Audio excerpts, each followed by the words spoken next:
राधे राधे, जय माता की भक्तों।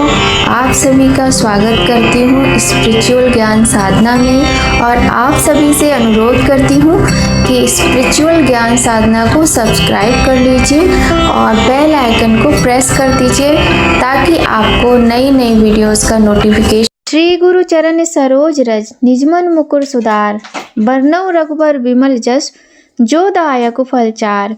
बुद्धिहीन तनु जानिके सुमिरो पवन कुमार, बल बुद्धि विद्या देव मोहि हरऊ कलेश विकार। जय माता की। राधे राधे भक्तों, कैसे हैं आप सभी लोग। आशा करते हैं आप सभी लोग हनुमान जी की कृपा से बहुत ही अच्छे होंगे। बताने के लिए कमेंट में जय माता की राधे राधे अवश्य ही लिखिएगा। प्रिय भक्तों, आज मंगलवार का दिन है और मंगलवार का दिन हनुमान जी भगवान को समर्पित होता है। आज के दिन लाल रंग के वस्त्र धारण करने चाहिए। साथ ही हनुमान जी को चोला चढ़ाना, बूंदी, लड्डू और केले का प्रसाद चढ़ाना, बंदरों को चने, केला इत्यादि खिलाना, इस प्रकार के कुछ उपाय करके हम अपने जीवन से संकटों को दूर करके हनुमान जी की कृपा के पात्र बन सकते हैं। प्रिय भक्तों, बीमारी एवं शारीरिक कष्टों को दूर करने के लिए विभिन्न प्रकार के व्रतों का उल्लेख हमारे शास्त्रों में किया गया है। मानव को मिलने वाले सुख और दुख का मूल कारण उसके पाप एवं पुण्य कर्मों का फल है। पाप कर्मों के फलस्वरूप मिलने वाले कष्टों को दूर करने एवं अपने पापों का प्रायश्चित व्रत द्वारा ही संभव है। प्रायश्चित में दान, उपवास, जप, हवन, उपासना प्रमुख है। यह सब कार्य व्रत में ही किए जाते हैं। प्रायश्चित करने से पाप और रोग दोनों ही क्षीण हो जाते हैं और जीवन में आरोग्य एवं सौभाग्य की वृद्धि होती है। मंगल यदि जन्म लग्न, वर्ष लग्न, महादशा, प्रत्यंतर दशा आदि गोचर में अनिष्टकारी हो तो उसकी शांति के लिए मंगलवार का व्रत किया जाता है। मंगल के प्रदायक देवता का वार है मंगलवार। मंगल के देवता जब प्रसन्न हो जाते हैं तो अपार धन संपत्ति, राज सुख, निरोगता, ऐश्वर्य, सौभाग्य, पुत्र पुत्री प्रदान किया करते हैं। युद्ध विवाद में शत्रुओं पर विजय, नौकरी में उच्च पद की प्राप्ति, यह सभी मंगल की कृपा से मिलता है।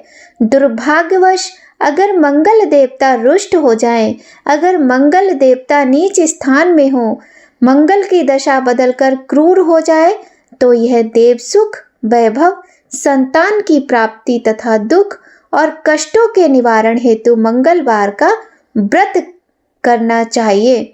स्वभाव की क्रूरता, रक्त विकार, संतान की चिंता, संतान को कष्ट, कर्जे को चुकाना, धन की प्राप्ति ना होना आदि निवारण हेतु मंगलवार का व्रत अति उत्तम एवं श्रेष्ठ साधन है। प्रिय भक्तजनों, श्री हनुमान जी की उपासना से वाचिक, मानसिक और संसर्ग जनित पाप, उपपाप तथा महापाप से दूर होकर सुख, धन तथा यश की प्राप्ति होती है। सभी प्रकार के सुख, ऐश्वर्य, रक्त विकार, राज दरबार में सम्मान, उच्च पद प्राप्ति एवं पुत्र प्राप्ति के लिए मंगलवार का व्रत किया जाता है। तो प्रिय भक्तों, आज मंगलवार का दिन है और आज मंगलवार का व्रत किया जाता है। आज हम आप सभी को मंगलवार की व्रत की कथा सुनाते हैं। आइए भक्तों, प्रारंभ करते हैं बहुत ही सुंदर, पौराणिक और अत्यंत दुर्लभ कथा। आप सभी से एक बार हाथ जोड़कर निवेदन करते हैं कि कथा को पूरा सुनना चाहिए। बीच में छोड़कर जाने से कथा का पुण्य फल प्राप्त नहीं होता है। ये मंगलकारी मंगलवार व्रत की कथा आप सभी को अवश्य सुनना चाहिए। यदि आप पूरी कथा का श्रवण करते हैं तो आपके जीवन में भी सब कुछ मंगल ही मंगल होगा। तो आइए भक्तों, प्रारंभ करते हैं मंगलवार व्रत कथा। बोलिए गणेश भगवान की जय, गौरी शंकर भगवान की जय, लक्ष्मी नारायण भगवान की जय, श्री हनुमान जी महाराज की जय। व्यास जी ने कहा, एक बार नैमिषारण्य तीर्थ में 80,000 मुनि एकत्र होकर पुराणों के ज्ञाता श्री सूत जी से पूछने लगे, हे महामुने, आपने हमें अनेक पुराणों की कथाएं सुनाई हैं। अब कृपा करके हमें ऐसा व्रत और कथा बताएं जिसके करने से संतान की प्राप्ति हो तथा मनुष्यों को रोग, शोक, अग्नि, सर्व दुख आदि का भय दूर हो, क्योंकि कलयुग में सभी जीवों की आयु बहुत कम है। फिर इस पर उन्हें रोग चिंता के कष्ट लगे रहते हैं, तो फिर वह श्री हरि के चरणों में अपना ध्यान कैसे लगा सकेंगे। श्री सूत जी बोले, हे मुनियों, आपने लोक कल्याण के लिए बहुत ही उत्तम बात पूछी है। एक बार युधिष्ठिर ने भगवान श्री कृष्ण से लोक कल्याण के लिए यही प्रश्न किया था।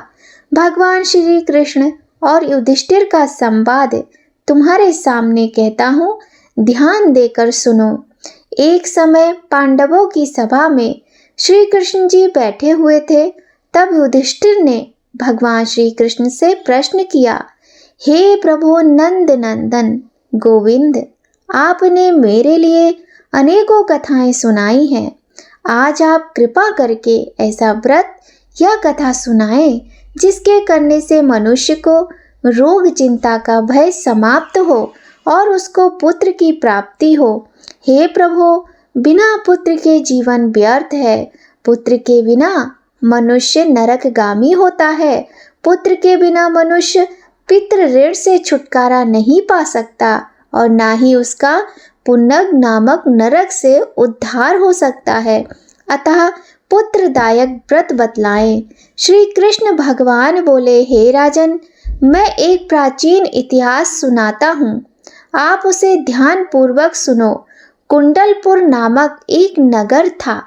उसमें नंदा नामक एक ब्राह्मण रहता था।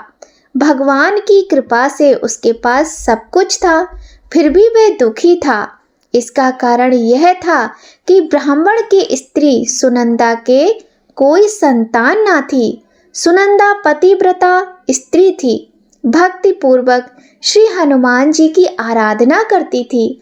मंगलवार के दिन व्रत करके अंत में भोजन बनाकर हनुमान जी का भोग लगाने के बाद स्वयं भोजन करती थी। एक बार मंगलवार के दिन ब्राह्मणी गृह कार्य की अधिकता के कारण हनुमान जी को भोग ना लगा सकी। इस पर उसे बहुत अधिक दुख हुआ। उसने कुछ खाया भी नहीं और अपने मन में प्रण किया कि अब तो अगले मंगलवार को ही हनुमान जी का भोग लगाकर अन्न जल ग्रहण करूंगी। ब्राह्मणी सुनंदा प्रतिदिन भोजन बनाती, श्रद्धा पूर्वक पति को खिलाती, परंतु स्वयं भोजन नहीं करती और मन ही मन श्री हनुमान जी की आराधना करती थी। इसी प्रकार 6 दिन गुजर गए और ब्राह्मणी सुनंदा अपने निश्चय के अनुसार भूखी प्यासी निराहार रही। अगले मंगलवार को ब्राह्मणी सुनंदा प्रातः काल ही बेहोश होकर गिर पड़ी। ब्राह्मणी सुनंदा की इस असीम भक्ति के प्रभाव से श्री हनुमान जी बहुत प्रसन्न हुए और प्रकट होकर बोले, सुनंदा, मैं तेरी भक्ति से प्रसन्न हूँ, तो उठ और वर मांग। सुनंदा अपने आराध्य देव श्री हनुमान जी को देखकर आनंद की अधिकता से विह्वल हो श्री हनुमान जी के चरणों में गिरकर बोली, हे प्रभु, मेरे कोई संतान नहीं है, कृपा करके मुझे संतान प्राप्ति का आशीर्वाद दीजिए, आपकी अति कृपा होगी। श्री महावीर जी बोले, तेरी इच्छा पूर्ण होगी, तेरे एक कन्या पैदा होगी, उसके अष्टांग प्रतिदिन सोना दिया करेंगे। इस प्रकार कहकर श्री महावीर जी अंतर ध्यान हो गए। ब्राह्मणी सुनंदा बहुत हर्षित हुई और सभी प्रकार अपने पति से समाचार कहा। ब्राह्मण देव कन्या का वरदान सुनकर कुछ दुखी हुए, परंतु सोना मिलने की बात सुनी तो बहुत प्रसन्न हुए। विचार किया कि ऐसी कन्या के साथ मेरी निर्धनता भी समाप्त हो जाएगी। श्री हनुमान जी की कृपा से वह ब्राह्मणी गर्भवती हुई और गर्भवती होने के बाद 10वें महीने में उसे बहुत ही सुंदर पुत्री की प्राप्ति हुई। यह बच्ची अपने पिता के घर में ठीक उसी तरह से बढ़ने लगी जिस प्रकार शुक्ल पक्ष का चंद्रमा बढ़ता है। 10वें दिन ब्राह्मण ने उस बालिका का नामकरण संस्कार कराया। उसके कुल पुरोहित ने उस बालिका का नाम रत्नावली रखा, क्योंकि यह कन्या सोना प्रदान किया करती थी। इस कन्या ने पूर्व जन्म में बड़े ही विधान से मंगल देव का व्रत किया था। रत्नावली का अष्टांग बहुत सा सोना देता था। उस सोने से नंदा ब्राह्मण बहुत ही धनवान हो गया। अब ब्राह्मणी भी बहुत अभिमान करने लगी थीं। समय बीतता गया। अब रत्नावली 10 वर्ष की हो चली थी। एक दिन जब नंदा ब्राह्मण प्रसन्न चित्त था, तब सुनंदा ने अपने पति से कहा, मेरी पुत्री रत्नावली विवाह के योग्य हो गई है, अतः आप कोई सुंदर तथा योग्य वर देखकर इसका विवाह कर दीजिए। यह सुन ब्राह्मण बोला, अभी तो रत्नावली बहुत छोटी है। तब ब्राह्मणी बोली, शास्त्रों की आज्ञा है कि कन्या 8वें वर्ष में गौरी, 9 वर्ष में रोहिणी, 10वें वर्ष में कन्या, इसके पश्चात रजस्वला हो जाती है। गौरी के दान से पाताल लोक की प्राप्ति होती है, रोहिणी के दान से वैकुंठ लोक की प्राप्ति होती है और कन्या के दान से इंद्रलोक में सुखों की प्राप्ति होती है। अगर हे पतिदेव रजस्वला दान किया जाता है तो घोर नरक की प्राप्ति होती है। इस पर ब्राह्मण बोला, अभी तो रत्नावली मात्र 10 ही वर्ष की है। मैंने तो 16 साल की कन्याओं के विवाह कराए हैं, अभी जल्दी क्या है। तब ब्राह्मणी सुनंदा बोली, आपको तो लोभ अधिक हो गया है। शास्त्रों में कहा गया है कि माता पिता और बड़ा भाई रजस्वला कन्या को देखते हैं तो वह अवश्य ही नरकगामी होते हैं। ब्राह्मण बोला, अच्छी बात है, कल मैं अवश्य ही योग्य वर की तलाश में अपना दूत भेजूंगा। दूसरे दिन ब्राह्मण ने अपने दूत को बुलाया और आज्ञा दी कि जैसी सुंदर मेरी कन्या है वैसा ही सुंदर वर उसके लिए तलाश करो। दूत अपने स्वामी की आज्ञा पाकर निकल पड़ा। पंपई नगर में उसने एक सुंदर लड़के को देखा। यह बालक एक ब्राह्मण परिवार का बहुत गुणवान पुत्र था। इसका नाम था सोमेश्वर। दूत ने सुंदर व गुणवान ब्राह्मण पुत्र के बारे में अपने स्वामी को पूर्ण विवरण दिया। ब्राह्मण नंदा को भी सोमेश्वर अच्छा लगा और फिर शुभ मुहूर्त में विधि पूर्वक कन्या दान करके ब्राह्मण ब्राह्मणी संतुष्ट हुए। परंतु ब्राह्मण के मन तो लोभ समाया हुआ था। उसने कन्या दान तो कर दिया था, पर वह बहुत खिन्न भी था। उसने विचार किया कि रत्नावली तो अब चली जाएगी और मुझे इससे जो सोना मिलता था अब नहीं मिल पाएगा। मेरे पास जो धन था कुछ तो इसके विवाह में खर्च हो गया और जो शेष बचा है वह भी कुछ दिनों में समाप्त हो जाएगा। मैंने तो इसका विवाह करके बहुत बड़ी भूल की है। अब कोई ऐसा उपाय करो कि रत्नावली मेरे घर में ही बनी रहे, अपनी ससुराल न जावे। लोभ रूपी राक्षस ब्राह्मण के मस्तिष्क पर छाता जा रहा था। रात भर अपनी शैया पर बेचैनी से करवटें बदलते बदलते उसने एक बहुत क्रूर निर्णय लिया। उसने विचार किया कि जब रत्नावली को लेकर उसका पति सोमेश्वर अपने घर के लिए जाएगा तो वह मार्ग में छिपकर सोमेश्वर का वध कर देगा और अपनी लड़की को अपने घर ले आवेगा, जिससे नियमित रूप से उसे सोना भी मिलता रहेगा और समाज का कोई मनुष्य उसे दोष भी नहीं दे सकेगा। प्रातःकाल हुआ तो नंदा और सुनंदा ने अपने जमाई तथा पुत्री को बहुत सारा धन देकर विदा किया। सोमेश्वर अपनी पत्नी रत्नावली को लेकर ससुराल से अपने घर की तरफ चल पड़ा।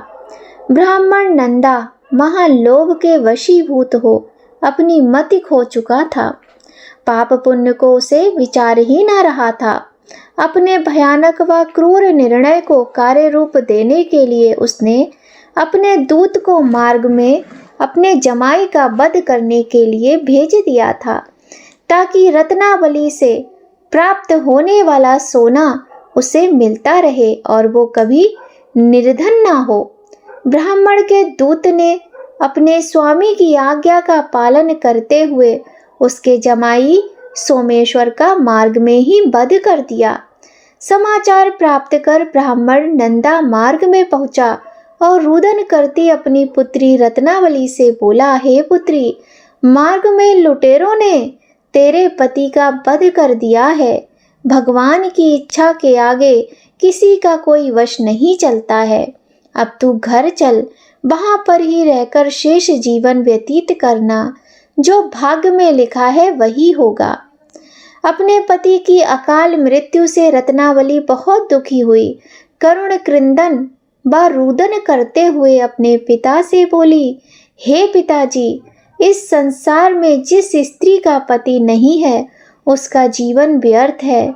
मैं अपने पति के साथ ही अपने इस शरीर को जला दूंगी और सती होकर अपने इस जन्म को, माता पिता के नाम को तथा सास ससुर के यश को सार्थक करूंगी।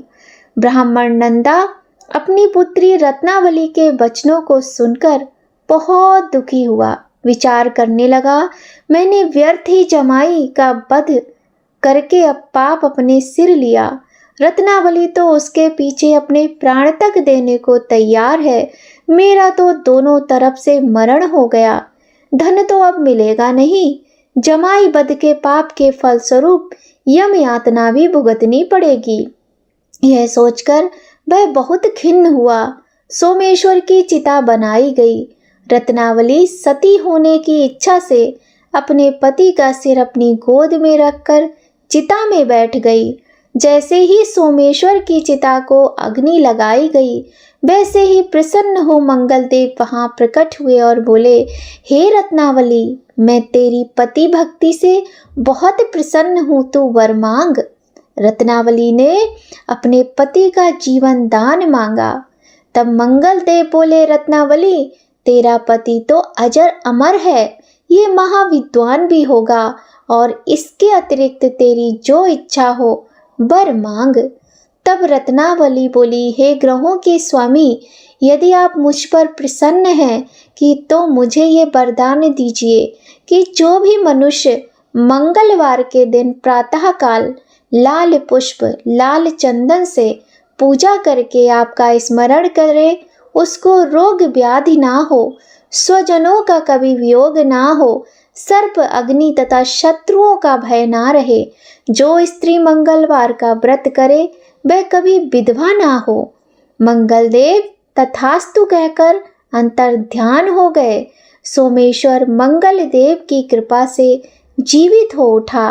रत्नावली अपने पति को पुनः पाकर बहुत ही प्रसन्न हुई और मंगलदेव का व्रत प्रत्येक मंगलवार को करके व्रतराज और मंगलदेव की कृपा से इस लोक में सुख ऐश्वर्य को भोगते हुए अंत में अपने पति के साथ स्वर्ग लोक को गई। बोलिए मंगलदेव भगवान की जय। बोलिए श्री हनुमान जी भगवान की जय। हे मंगलदेव भगवान, हे हनुमान जी महाराज, जो भी इस कथा को सुने, पढ़े, व्रत करे, उसके सुहाग को सदा अमर रखना, उसकी रोगों से मुक्ति करना, शत्रुओं से उसको सदैव रक्षित रखना और उसकी सभी मनोकामनाओं को पूर्ण करके अन्न धन, सुख संपत्ति, वैभव, यश, पुत्र आदि की प्राप्ति कराना। आइए भक्तों, अब हम आपको मंगलवार व्रत की दूसरी कथा सुनाते हैं।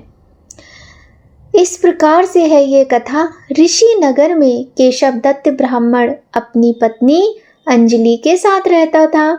केशव दत्त के घर में धन संपत्ति की कोई कमी नहीं थी। नगर में सभी केशव दत्त का सम्मान करते थे, लेकिन केशव दत्त संतान न होने से चिंतित रहता था। दोनों पति पत्नी प्रति मंगलवार को मंदिर में जाकर हनुमान जी की पूजा करते थे। विधिवत मंगलवार का व्रत करते हुए उन्हें कई वर्ष बीत गए। ब्राह्मण बहुत निराश हो गया, लेकिन उसने व्रत करना नहीं छोड़ा। कुछ दिनों के बाद केशव दत्त हनुमान जी की पूजा करने के लिए जंगल में चला गया और उसकी पत्नी अंजलि घर में रहकर मंगलवार का व्रत करने लगी। दोनों पति पत्नी पुत्र प्राप्ति के लिए मंगलवार का विधिवत व्रत करने लगे। कुछ दिनों बाद अंजलि ने अगले मंगलवार को व्रत किया, लेकिन किसी कारणवश उस दिन अंजलि हनुमान जी को भोग नहीं लगा सकी और वह उस दिन सूर्यास्त के बाद भूखी सो गई। अगले मंगलवार को हनुमान जी को भोग लगाए बिना उसने भोजन न करने का प्रण कर लिया। 6 दिन तक अंजलि भूखी प्यासी रही और 7वें दिन मंगलवार को अंजलि ने हनुमान जी की पूजा की, किंतु भूख प्यास के कारण वह मूर्छित हो गई। हनुमान जी ने उसे स्वप्न में दर्शन देते हुए कहा, उठो पुत्री, मैं तुम्हारी पूजा पाठ से अत्यधिक प्रसन्न हूँ। तुम्हें सुंदर और सुयोग पुत्र होने का वर देता हूँ। यह कहकर हनुमान जी अंतर ध्यान हो गए। तत्काल अंजलि को होश आया और उसने उठकर हनुमान जी को भोग लगाया तथा स्वयं भोजन किया। हनुमान जी की अनुकंपा से अंजलि ने एक सुंदर शिशु को जन्म दिया। मंगलवार को जन्म लेने के कारण उस बच्चे का नाम मंगल प्रसाद रखा गया। कुछ दिनों बाद अंजलि का पति केशव दत्त घर लौट आया। उसने मंगल को देखा तो अंजलि से पूछा, यह सुंदर बच्चा किसका है? अंजलि ने खुश होते हुए हनुमान जी के दर्शन देने और पुत्र प्राप्त होने का वरदान देने की सारी कथा सुना दी, किंतु केशव दत्त को उसकी बातों पर विश्वास नहीं हुआ। उसके मन में पता नहीं कैसे यह कलुषित विचार आ गया कि अंजलि ने उसके साथ विश्वासघात किया है और अपने पापों को छिपाने के लिए अंजलि झूठ बोल रही है। अब केशव दत्त ने उस बच्चे को मार डालने की योजना बनाई। एक दिन केशव दत्त स्नान के लिए कुएं पर गया। मंगल भी उसके साथ था।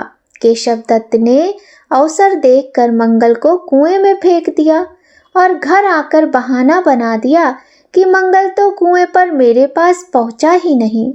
केशव दत्त का इतना कहने के ठीक बाद मंगल दौड़ता हुआ घर आया। केशव दत्त मंगल को देखकर बुरी तरह हैरान हो गया। उसी रात हनुमान जी ने केशव दत्त को स्वप्न में दर्शन देते हुए कहा, तुम दोनों के मंगलवार व्रत करने से प्रसन्न होकर पुत्र जन्म का वर मैंने दिया था, फिर तुम अपनी पत्नी को उल्टा क्यों समझते हो? उसी समय केशव दत्त ने अंजलि को जगाकर उससे क्षमा मांगते हुए स्वप्न में हनुमान जी के दर्शन देने की सारी। केशव दत्त ने अपने पुत्र को हृदय से लगाकर बहुत प्रेम किया। उस दिन के बाद वे सभी लोग आनंद पूर्वक रहने लगे। मंगलवार का विधिवत व्रत करने से केशव दत्त और उनके सभी कष्ट दूर हो गए। इस तरह जो भी स्त्री पुरुष विधिवत मंगलवार का व्रत करके कथा सुनते हैं, हनुमान जी उनके सभी कष्ट दूर करके घर में धन संपत्ति का भंडार भर देते हैं। शरीर के सभी रक्त विकार के रोग भी नष्ट हो जाते हैं। बोलिए प्रिय भक्तों, श्री हनुमान जी महाराज की जय। बोलिए मंगल देव भगवान की जय। तो यह थी बहुत ही सुंदर कथाएं मंगलवार के व्रत की। प्रिय भक्तों, यदि आपको आज की वीडियो थोड़ी भी अच्छी लगी हो, वीडियो आपके लिए हेल्पफुल हो, तो इस वीडियो को लाइक करके चैनल को सब्सक्राइब जरूर कर लीजिएगा और बेल आइकन को प्रेस कर दीजिए ताकि आपको महत्वपूर्ण वीडियोस का नोटिफिकेशन समय पर मिल सके।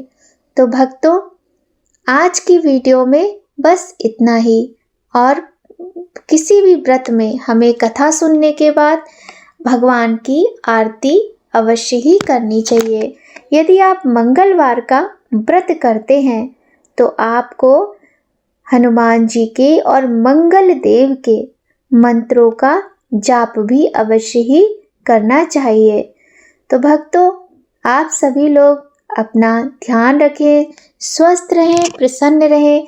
हनुमान जी भगवान की कृपा आप सभी पर सदा बनी रहे।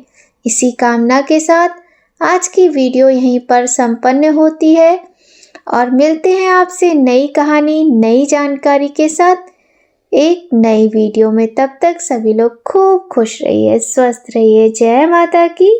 राधे राधे भक्तों।